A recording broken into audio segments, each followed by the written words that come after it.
स्वागत है आप सभी का UP triple S C ANM 9212 भर्ती में बात करेंगे ज्वाइनिंग को लेकर के, साथ ही साथ EWS वाला जो कोर्ट का मैटर है। देखिए, हमने कल आप सभी को बिल्कुल क्लियर कहा था कि आपके भर्ती पर न तो कोई रोक है और ना ही ज्वाइनिंग पर कोई रोक है। इसके बाद भी लगातार हमारे पास बहुत फ़ोन आ चुके हैं, वो बार बार कह रहे हैं कि सब जगह बताया जा रहा है कि ज्वाइनिंग पर रोक है। तो चलिए, हम सबसे पहले आपको वही चीज़ें यहाँ पर क्लियर कर देना चाहते हैं। ये जो पॉइंट नंबर 16 है, हमने कल भी कहा था कि आप हमें थोड़ा सा समय दे दीजिए, क्योंकि हमें तो बिल्कुल यहाँ पर क्लियर दिख रहा है कि यहाँ पर कोई भी ज्वाइनिंग पर रोक नहीं लगी है। आप यहाँ पर खुद देखिए, एक बात आप यहाँ पर समझने का प्रयास करिए। यहाँ पर केवल ये लिखा है कि have not been issued to the selected candidates appointment letter. केवल आप इतना देखेंगे या फिर आप पूरा ये पॉइंट देखेंगे 16 नंबर, आप पूरा पढ़िए। इसका क्या मतलब है? इसका सीधा सा मतलब है कि जो विद्वान स्टैंडिंग अस्थाई काउंसिल अधिवक्ता, उन्होंने ये बताया है माननीय कोर्ट को on the basis of instruction received till date, यानी इस डेट तक जिस दिन मामला कोर्ट में था, जिस दिन सुनवाई हुई थी, appointment letters have not been issued to the selected candidates. चयनित अभ्यर्थियों को ज्वाइनिंग लेटर वितरित नहीं किया गया है। सिर्फ इतना इसका मतलब है। यहाँ पर रोक कहाँ लगी है, आप ये बताइए हमें आप लोग। तो प्लीज़ आप लोग थोड़ा सा भरोसा रखा करिए हमारे ऊपर। हम जो कुछ भी चीज़ें, कल एक गलती हुई हमसे वो न्यूज़ पेपर की कटिंग दिखाने के चक्कर में, लेकिन तब भी हम उस वीडियो में भी हमने कई बार ये रिपीट किया था कि भर्ती में कोई रोक नहीं है। वो किस आधार पे बता रहे हैं, उसके बाद हमें ये करना चाहिए था कि पहले उनके ऑफिस में पहले बात ही कर लेना चाहिए था उनसे। फिर देखिए, उनसे बात करने के बाद उन्होंने अपना ट्वीट भी हटा लिया, जो ट्वीट लगातार वायरल किया जा रहा था। साथ ही साथ उन्होंने अपना वो वीडियो भी हटा लिया। तो अब आप लोग बिल्कुल निश्चिंत रहिए, किसी भी तरह की कोई भी रोक आपकी भर्ती में नहीं है, ना ही ज्वाइनिंग लेटर पर, ज्वाइनिंग प्रोसेस पर किसी भी तरह की रोक है। दूसरी बात यहाँ पर यह है कि जब ज्वाइनिंग लेटर, ज्वाइनिंग प्रोसेस पे कोई रोक नहीं है, तो ज्वाइनिंग कब तक हो सकती है? तो जो 31 अक्टूबर वाला जो ये कार्यक्रम तय किया गया था, ये बिल्कुल पहले से निर्धारित किया गया था। ये कोर्ट ऑर्डर आने के बाद इसको निर्धारित किया गया था। तो आप स्वयं विचार करें, अगर यहाँ पर कोई रोक होती तो ये निर्धारित किया जाता कि 31 अक्टूबर को हम ज्वाइनिंग लेटर वितरित करेंगे विभाग की तरफ से। कभी ऐसा नहीं होता। इसके बाद देखिए 17 नंबर 18 नंबर फॉर्मेट की त्रुटि है। वित्तीय वर्ष, वैधता वर्ष, जो प्राधिकारी है, तहसीलदार आदि चीज़ों को लेकर के हम ऑलरेडी आपको कई बार बता चुके हैं इसके बारे में। 19 पॉइंट जो है उसके बारे में भी आपको बता चुके हैं। 2 सप्ताह का समय वो प्रमाण पत्र जारी करने के लिए, साथ ही साथ 1 सप्ताह का समय उनको जमा करने के लिए। इसमें सेलेक्टेड ANM बहनों जो प्रोविजनल के आधार, जो EWS के आधार पर जो सेलेक्ट हुई हैं, चाहे वो फ्रेश में हो या फिर प्रोविजनल में हो, उनके लिए कोई डायरेक्शन कोर्ट की तरफ से नहीं है। और इसी कोर्ट ऑर्डर में एक और भी, यहाँ पर ध्यान से देखिए आप, पॉइंट नंबर 20, इसमें माननीय कोर्ट की तरफ से ये बोला गया है कि उत्तर प्रदेश सरकार एक गाइडलाइंस जारी करे EWS प्रमाण पत्रों को लेकर के, ताकि भविष्य में इन फ्यूचर फिर इस तरह के मामले सामने न आए, इस तरह की दिक्कतें उन सेलेक्टेड कैंडिडेट्स को न उठानी पड़ी फिर से। ठीक है, तो 16, 17, 18, 19, 20 ये सभी पॉइंट्स हमने आपको अच्छे से बता दिए हैं। और अब आपके मन में किसी भी तरह का कोई भी डाउट नहीं होना चाहिए। कौन क्या बता रहा है, हमें उससे मतलब नहीं होता है। और आप सभी भी प्लीज़ जो है, कहीं से कुछ भी जो भी चीज़ें बताई जाती हैं उनको बताने दीजिए अपने हिसाब से, आप उससे परेशान मत हुआ करिए।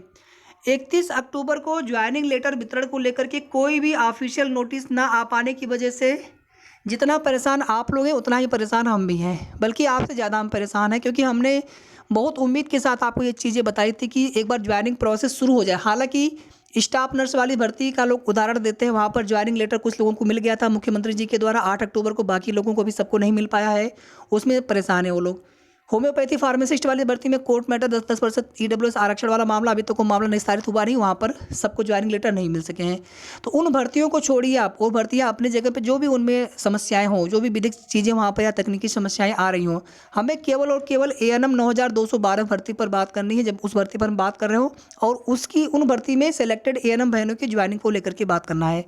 अब यहाँ पर हमने एक चीज़ आपको बताई थी कि जो अभी ये 31 अक्टूबर को ज्वाइनिंग लेटर वितरित ये करने वाले हैं, उसमें कुछ और दिक्कत या किसी भी तरह की कोई विधिक समस्या ना आए। जिस दिन कोर्ट ऑर्डर की कॉपी मिल जाती है आयोग को, विभाग को, सबको, जो भी जिनको भी रिस्पोंडेंट बनाया जाता है याची पक्ष की तरफ से, फिर वो ऑर्डर की जो कॉपी होती है न्याय विभाग के पास भेजी जाती है सरकार के द्वारा परामर्श के लिए, कि ताकि आगे कोई दिक्कत ना आए उन कोर्ट के आदेश के अनुपालन करने के क्रम में।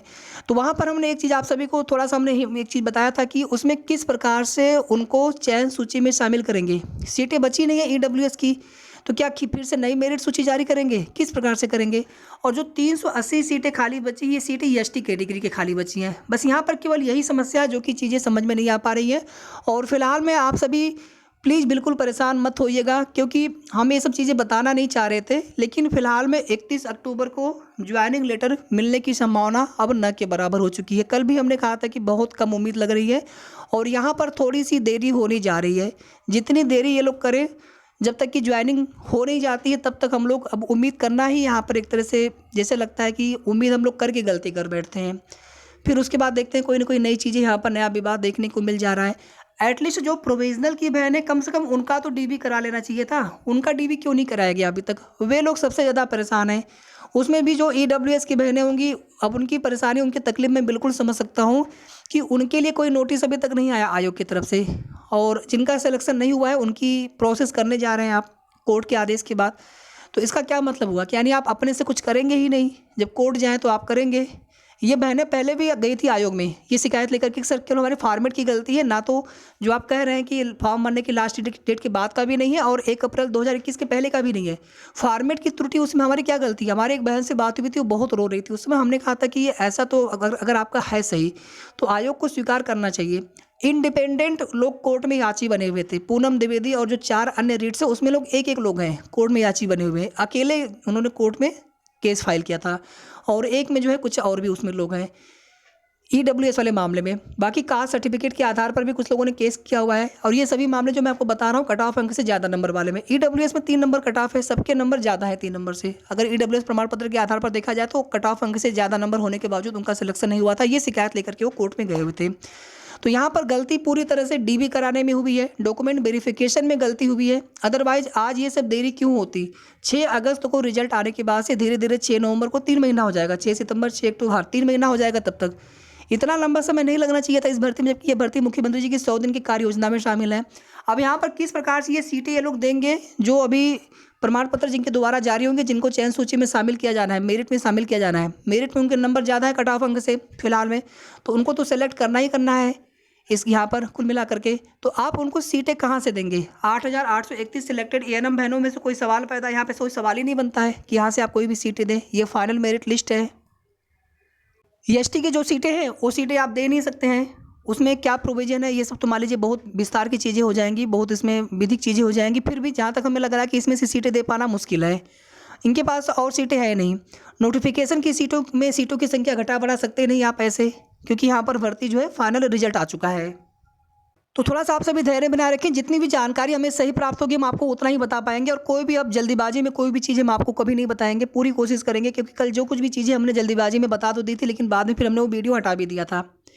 और इस प्रकार की चीज़ों को हम आगे ध्यान रखेंगे बिल्कुल, क्योंकि आप लोग बहुत ज़्यादा परेशान होने लग गए थे और हम स्वयं जो है बाद में हमें बहुत तकलीफ हुई इस चीज़ की कि हमें थोड़ा सा उसको देख लेना चाहिए था, पहले ही हमें उनके ऑफिस में बात कर लेना चाहिए था।